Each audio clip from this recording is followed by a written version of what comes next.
আসসালামু আলাইকুম এভরিওয়ান। আনিস একাডেমিতে আপনাদের স্বাগতম। আপনি কি ইংলিশ গ্রামারে দুর্বল? আপনি কি ইংলিশ গ্রামার নিয়ে চিন্তিত? আপনার জন্যই আমরা কোর্স নিয়ে এসেছি ঘরে বসে ইংলিশ গ্রামার। আমাদের কোর্সের ভিডিও সংখ্যা 310টি, যা দেখে আপনি বেসিক টু অ্যাডভান্স সম্পর্কে বিস্তারিত জানতে পারবেন এবং প্রতিটি ভিডিও দেখা শেষ করে আপনি সেই ভিডিওর উপরে এক্সাম দিতে পারবেন। আমাদের কোর্সটি রেগুলার ফি ৩,৯৯৯ টাকা, কিন্তু প্রথম ১০০ জনের জন্য মাত্র ৯৯৯ টাকায় কোর্সটি দেওয়া হচ্ছে। তাই দেরি না করে এখনই কোর্সটি কনফার্ম করুন। আসসালামু আলাইকুম এভরিওয়ান। আনিস একাডেমিতে আপনাদের স্বাগতম। ঘরে বসে ইংলিশ গ্রামার কোর্সের আজকে দ্বিতীয় ক্লাস। এর পূর্বে আমরা একটি ক্লাস করেছি, আজকে আমরা দ্বিতীয় ক্লাস করব ইনশাআল্লাহ। আপনারা সবাই ক্লাসটি সম্পূর্ণ দেখবেন ইনশাআল্লাহ। আজকে আমি আলোচনা করব যেভাবে লেটার বা বর্ণের উৎপত্তি হয়। আদিম যুগে মানুষ কথা বলতে পারত, কিন্তু লিখতে জানতো না। বহুকাল পরে মানুষ বিভিন্ন ভাবে, যেমন দাগ কেটে বা ছবি এঁকে কিছু লিখতে শিখেছিল। এটা হয়েছিল যখন মানুষের মধ্যে কেনাবেচার যে প্রয়োজন, সেটা যখন সৃষ্টি হলো, তখন কিন্তু দাগ কেটে হিসাব রাখা এবং ছবি এঁকে কিছু বলা, লেখা এগুলো শুরু হয়েছিল। এসব চিহ্ন থেকেই কালক্রমে লেটার বা বর্ণের উৎপত্তি। আমরা প্রতিনিয়ত যা শুনি বা বলি তা স্থায়ী করে রাখতে হলে কাগজে লিখে বা বইতে ছাপিয়ে রাখতে হয়। তাই লিখে বা বইতে ছাপিয়ে রাখতে আমরা কিছু সাংকেতিক চিহ্ন ব্যবহার করি। এ সকল সাংকেতিক চিহ্নকে লেটার বা বর্ণ বলে। তাহলে ধ্বনির সাংকেতিক রূপকেই বা লেখার রূপকেই লেটার বা বর্ণ বলে। A letter is a sign. একটি লেটার একটি চিহ্ন, হুইচ এক্সপ্রেস এ সাউন্ড। একটি ধ্বনির রূপ হচ্ছে একটি চিহ্ন, এবং এই চিহ্নটাই হচ্ছে একটি লেটার। যেমন বুক।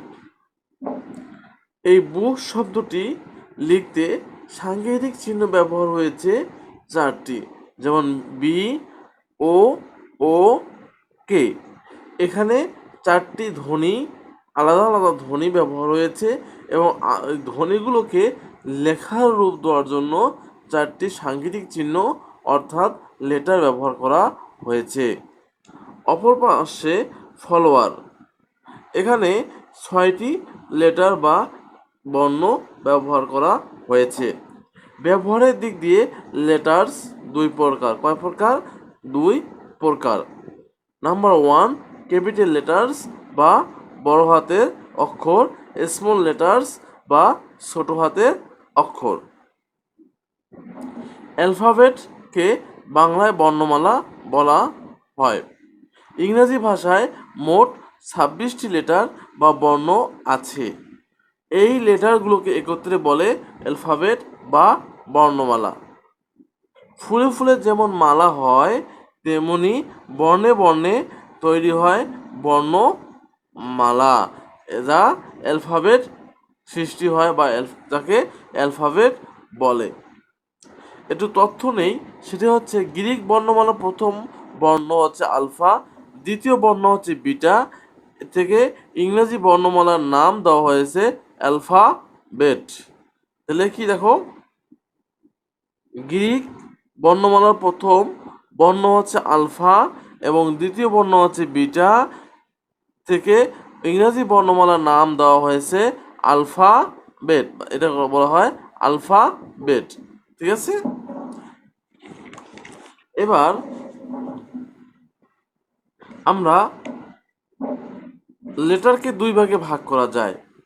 বাংলার উচ্চারণের মতো ইংরেজি বর্ণমালাকেও দুই ভাগে ভাগ করা যায়।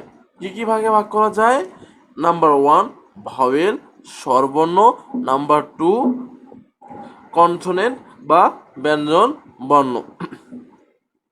যে লেটার গুলো নিজে নিজে উচ্চারিত হতে পারে, কারো সাহায্যের প্রয়োজন হয় না উচ্চারণ করতে, কারো সাহায্যের প্রয়োজন হয় না, তাকে ভাওয়েল বলে, বা সেই লেটারগুলোকে ভাওয়েল বা স্বরবর্ণ বলে।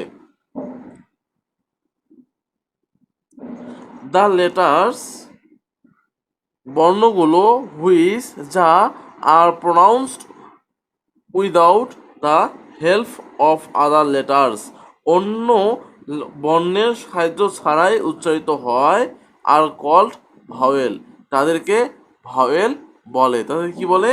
ভাওয়েল বলে। ইংরেজিতে মোট ভাওয়েল আছে 5টি। বাংলায় যেমন স্বরবর্ণ আছে 11টি, ঠিক অনুরূপভাবে ইংরেজিতে স্বরবর্ণ আছে 5টি। সেগুলো এ, ই, আই, ও, ইউ। অর্থাৎ এই লেটারগুলো উচ্চারণের সময় এগুলোর পূর্বে ও পরে অন্য কোনো লেটার আসে না। অর্থাৎ এ বললে শুধু এ আসে, ই বললে শুধু ই আসে, আই বললে শুধু আই আসে। কিন্তু অপর পাশে এই 5টা ওয়ার্ড বাদে বাকি যে 21টা ওয়ার্ড আছে সেগুলো বললে দুটো শব্দ আসে। যেমন বি, বির সাথে ব প্লাস ই, দুটা ই আসে, মানে ভাওয়েলটা সবসময় আসবে, এই জন্য ওগুলো হচ্ছে কনসোনেন্ট। এবার দেখি যে লেটারগুলো ভাওয়েলের সাহায্য নিয়ে উচ্চারিত হয় তাদেরকে কনসোনেন্ট বা ব্যঞ্জন বর্ণ বলে। দ্য লেটার্স বর্ণগুলো, যে বর্ণগুলো হুইচ আর নট প্রোনাউন্স উচ্চারিত হতে পারে না without the help of vowel, স্বরবর্ণের সাহায্য ছাড়া উচ্চারিত হতে পারে না, আর কল্ড কনসোনেন্ট, তাদেরকে কনসোনেন্ট বলে। ইংরাজি 26টি লেটারের মধ্যে 21টি হচ্ছে কনসোনেন্ট, আর বাকি 5টি হচ্ছে ভাওয়েল। এবার দেখি কনসোনেন্ট কি লেটারগুলো কিভাবে ভাওয়েলের সাহায্য নিয়ে উচ্চারিত হয়। যেমন প্রথমে বলেছি বি, ব যোগ ই, সি, স যোগ ই, ডি, ডি মানে শেষে একটা কি এই ই উচ্চারণ আছে, জি শেষে তো ই উচ্চারণ আছে। এবারে এফ, তারপর এম, এফ এ কি উচ্চারণ হচ্ছে? এ উচ্চারণ হচ্ছে। এম এ প্রথম উচ্চারণ হচ্ছে। এন এ প্রথমে এ উচ্চারণ হচ্ছে। এই যে দুটো ওয়ার্ড উচ্চারিত হচ্ছে এবং একটা ভাওয়েল, এই জন্য এটাকে বলা হচ্ছে কনসোনেন্ট। আচ্ছা, এবার আমরা নতুন একটা বিষয় জানবো, সেটা হচ্ছে কিছু দুইটা ওয়ার্ড লেটার আছে যেটা ভাওয়েলও না আবার কনসোনেন্টও না, এটা হচ্ছে বলা হয় সেমি ভাওয়েল। ইংরাজি ভাষায় সেমি ভাওয়েল দুটি ওয়ার্ড ডাবল ইউ আর হচ্ছে ওয়াই। ডাবল ইউ এবং ওয়াই বর্ণ দুটি কখনো কখনো ভাওয়েলের মতো কাজ করে, আবার কখনো কখনো কনসোনেন্টের মতো কাজ করে। তাই ডাব্লু এবং ওয়াইকে সেমি ভাওয়েল বা অর্ধ স্বরবর্ণ বলে। যেমন ডাব্লিউ ওয়ার্ক, টু নাও, ওয়াইতে year, I day. W W W, তারপর হচ্ছে ও, ওয়াই এখানে কনসোনেন্ট, ওয়ার্ক, ঠিক আছে, এখানে কনসোনেন্ট। আবার এই যে টু, তারপর হচ্ছে আই, নাও এবং দে, এগুলোতে হচ্ছে ভাওয়েল, এগুলোতে কি ভাওয়েল। তাই এটা হচ্ছে এই দুটো ওয়ার্ড কখনো ভাওয়েল হিসেবে ব্যবহৃত হয়, আবার কখনো কনসোনেন্ট হিসেবে ব্যবহৃত হয়। এবার আমরা জানবো ভাওয়েল সাউন্ড, স্বরধ্বনি। কি ধ্বনি? স্বরধ্বনি। ইংরাজি ভাওয়েল 5টি, এই আই ও ইউ প্রতিটি শব্দ অনুসারে বিভিন্নভাবে উচ্চারিত হয়। যেমন এ কখনো অ উচ্চারণ হয়, এ আবার কখনো আ উচ্চারণ হয়, এ কখনো এ উচ্চারণ হয়।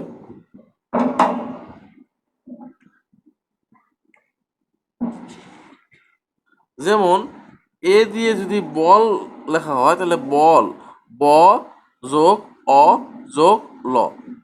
আবার এ দিয়ে যদি আউ লিখি তাহলে হাফ। এ দিয়ে যদি এ উচ্চারণ হয় তাহলে হয় এয়ার। তো এই একটা এ জায়গা ভেদে ও ওয়ার্ড ভেদে